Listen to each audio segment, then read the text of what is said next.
लावाशक वो वही चीज़ है जिसको देखने के बाद आपका उतना ही खाने का मूड करेगा, जिसको आप ना चाहते हुए भी ऑर्डर कर देंगे। लेकिन ये कहीं जाने जितना मज़ा है इसको खुद बना के खाने में आता है उतना बाहर से मंगवा कर खाने में नहीं है। तो मैंने और मेरी नालायक बहनों ने आज लावाशक बनाया। लावाशक बनाने के लिए मैंने सारा सामान ले लिया था।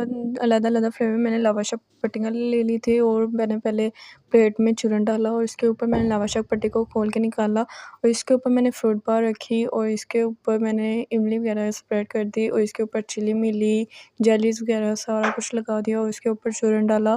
फिर से फ्रूट बार लगाए और इसको ऊपर से चूरन के साथ ढक कर मैंने बंद कर दिया और इसके ऊपर से फिर से चूरन और इमली वगैरह लगा कर मैंने इसको फोल्ड करके ढक दिया और इसके ऊपर से फिर से मैंने चूरन लगाया और इसको इमली के साथ हमारा लावाशक रेडी हो गया। हमने सबने लावाशक खाया और पहले लावाशक का तो हमें पता ही नहीं चला कि कैसे ख़त्म हो गया। फिर से हमने तो कितने ज़्यादा लावाशक बनाए और सबने मिल बाँट कर खाया। बहुत ज़्यादा मज़ा आया। अल्लाह हाफ़िज़।